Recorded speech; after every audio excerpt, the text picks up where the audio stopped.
Before you dive into this video, I just want to apologize in advance. I recorded it a few days ago live. I was having some technical difficulties, which I am hoping I've resolved, but that means that the audio and the video quality weren't great. But don't let that stop you to having a good old listen to this one, because I think you're going to find it really valuable. You might even have a few ahas.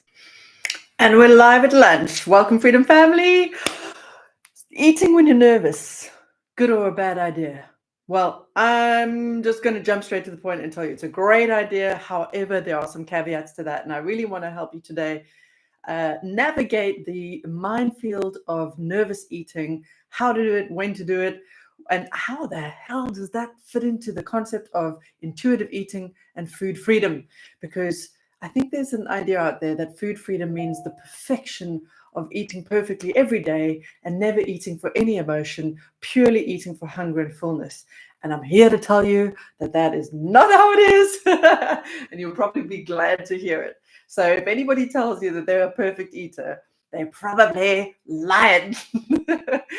Because you know what, of all the people that I know who have worked with intuitive eating or coach intuitive eating, they will all tell you there are times when they eat for non-hunger reasons. We're going to dive into the one today, which is about eating when you're nervous. Good, bad, the ugly, we're going to get in. And we're going to talk about all the headworms, all the like mental chaos that might kick off when you eat just because you're nervous, even though you think you shouldn't, or because you just ate a meal recently. Okay, so before we dive in, my name's Helen Bennett. I'm a coach who, Booyakasha, well, what's going on? I've got full Ali G vibes today. I'm a coach who works with people struggling with compulsive overeating, and I help them stop doing that. So you might be wondering, well, Helen, surely eating purely because you're nervous is a form of compulsive overeating. And I would say it's only compulsive if you catch yourself doing it as opposed to making an informed choice. So you can always make the choice not to eat if you're nervous, and you can always make the choice to eat if you're nervous. I want you to make that choice, though, and not feel like you find yourself grazing or binging in a worst case scenario purely because you were nervous about an upcoming something or other. This topic's actually so perfect because I had a client this morning who had a big presentation she had to give yesterday, and she smashed it. And just before the presentation, about an hour or two before, she noticed that despite the fact she had planned to wait until after the presentation to have her dinner, and despite the fact she had had lunch relatively recently, she could feel an intuition that was saying, let's get something inside us. It will help. And because she's a badass and she's been working with me for a while now, she really knows to honor that intuition, even if there are some headworms that are saying, oh, no, the calories, right? And she made the choice to do it.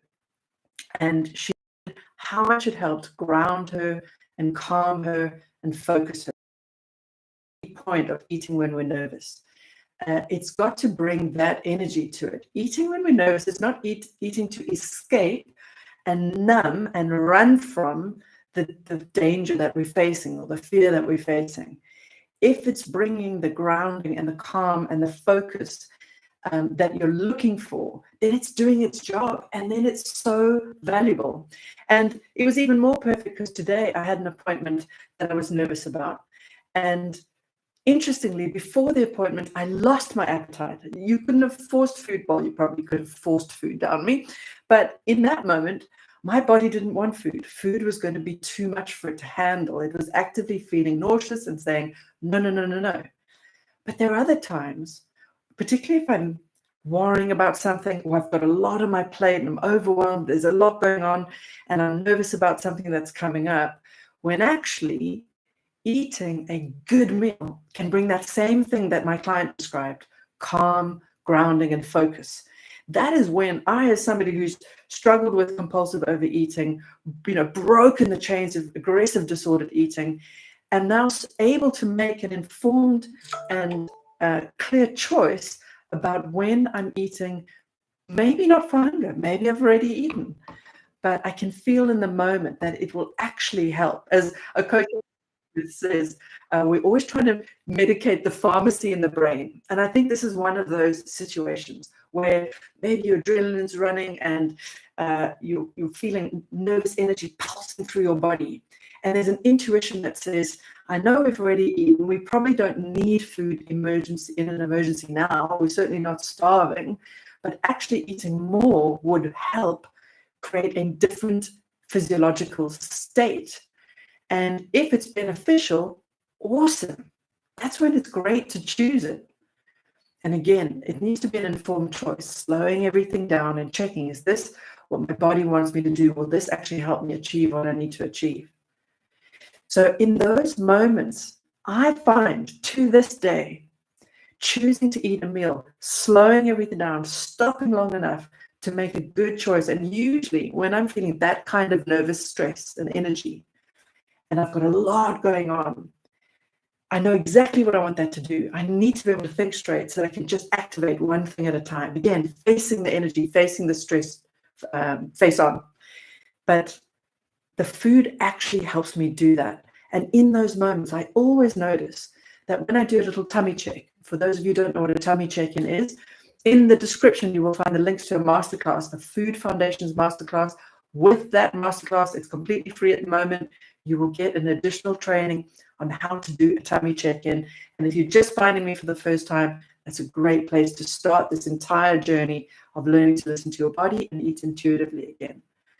So when I actually notice, oh, I really need to eat something to help me focus and stay calm. I'm maybe not hungry, but I know it will help. Then when I do a little tummy check and I ask my body, well, what would be the perfect thing? It always wants something deeply nourishing. So I don't ever find my body going, oh, let's have some crisps. And nothing against processed foods and all that stuff. But it usually wants something fairly heavy and something full of nutrients.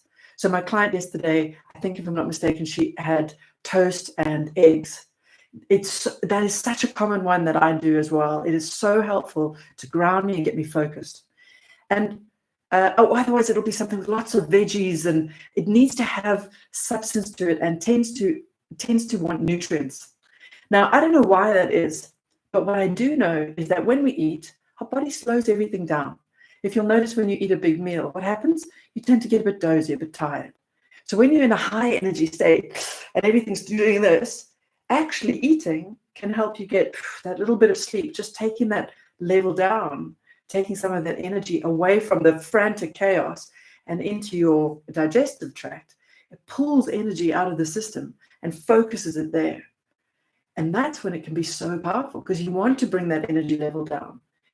And the other thing that's interesting about food is we associate comfort with food, yes, but comfort eating is a slightly different thing. We can do that another day.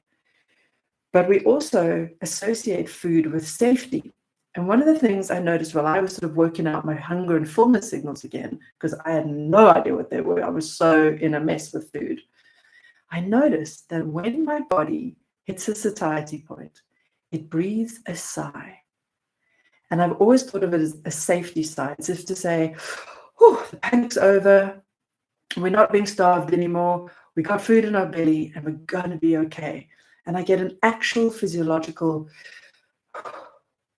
when I'm there. Now, you might notice that too. It's one of the little signals that you can look out for to see if you start to hit that full signal, when your body's been in a little place of panic, waiting for food.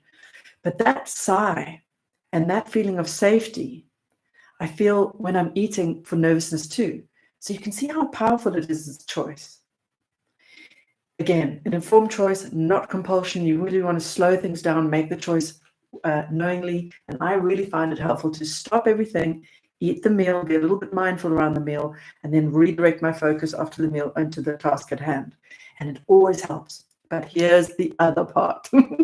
What happens if you've eaten the food and now you're feeling a bit full, a bit bloated, especially if you weren't necessarily all that hungry to begin with? Now the headworms start kicking off with, oh my God, a speech to give, and now I look terrible. And the headworms start just going ballistic. Oh my God, I've eaten all my calories today, blah, blah, blah. Okay, whew. Deep breath. All you ever need to know is if you ever eat beyond what your body needs, your hunger's done and you're going beyond. And it doesn't matter for what reason it is, even if you're actually in a binge. When those headworms start kicking off, because they're very dangerous, because they can think things like, oh, you've already blown it, so you may as well just keep going. We all know that one, yeah? But in actual fact, if you've eaten beyond hunger and you catch yourself doing it, or it's done already, mindfully or otherwise, the truth is that if you've eaten more than your body needs, your marvelous and magical body will be just fine, and it will know exactly what to do with you and with your energy levels later to help you use that food and bring yourself back to a place of homeostasis. So your body's always trying to get you back to roughly where you are right now. And what you will always find, if you ever eat more than you need, even if it's because you're eating because you're nervous, you'll be fuller for longer. You might notice the next day you have more energy. You might notice your hunger doesn't kick in for a long time afterwards. And so whenever those headwinds start going psycho because you just ate more than you needed, or it wasn't, oh my God, it wasn't perfectly intuitive, it's all fine. You'll be fuller for longer. You're not going to suddenly put on 10 kilos of weight overnight just because you ate because you were nervous. It's going to be okay. And if you can combine those two things, the ability to catch the headwinds that might kick off telling you some story about how it was a bad idea, combined with the ability to make a choice around eating for nervousness when you can feel intuitively it will help. So this morning, I had no hunger. That wouldn't have helped at all. Probably made me feel ill. But when I got back from my appointment, all that nervous energy was still there, but it was starting to come down. And then I could feel the power of eating to just bring that energy back to center, to bring me back to safety and calm again after my appointment. So it's always going to depend. But if you can combine the choice of when you're doing it with the ability to just navigate those nasty headwinds that are telling you a story about how outrageously awful you are and bad and guilty you should feel, and you just remind yourself that you're just going to be fuller for longer, then you find that eating for nervousness can be a tool that you can pull out as and when.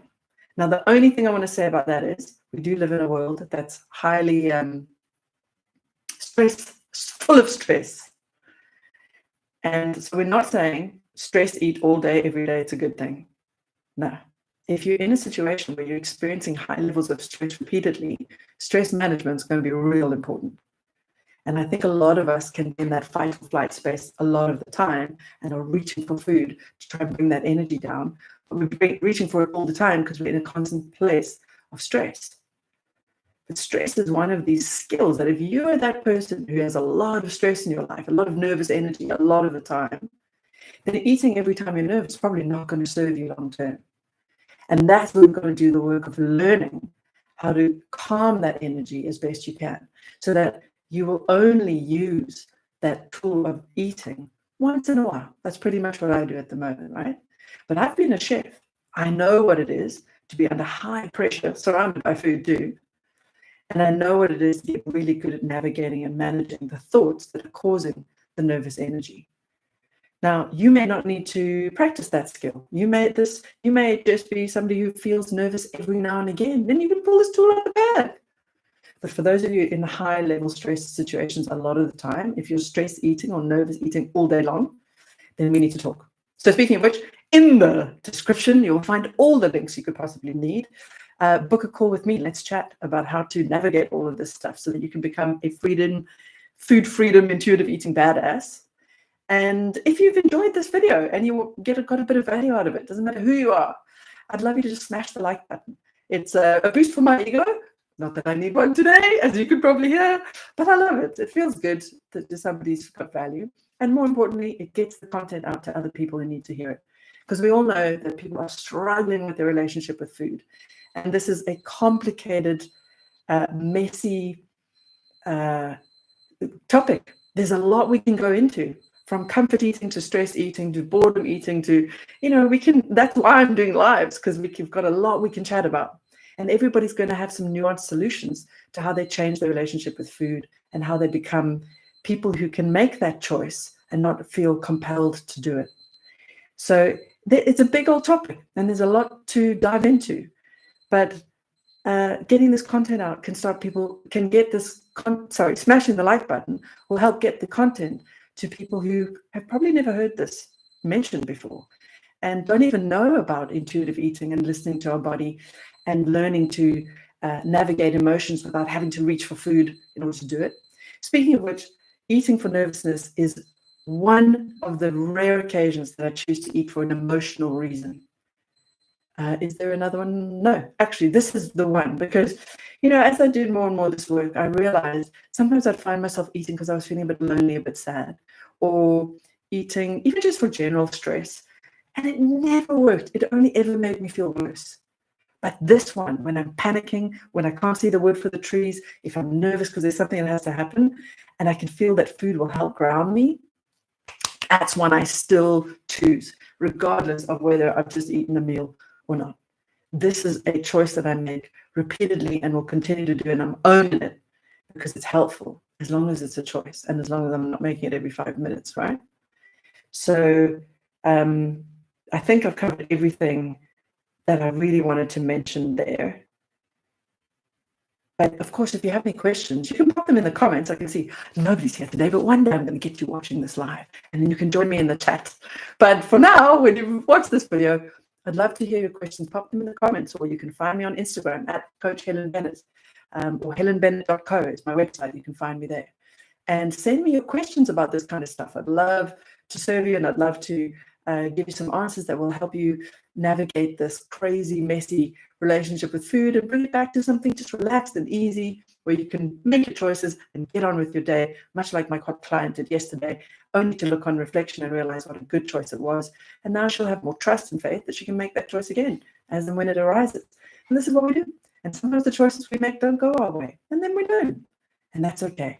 But I can give you, through all my learning, a little bit of a heads up that eating when you're nervous can be really powerful. Make the choice, get rid of the headworms. You'll notice later you'll be fuller for longer, or all that energy that was required to do the presentation might be burned, might be well used up, and that food might have been there, the perfectly rolling while it was required.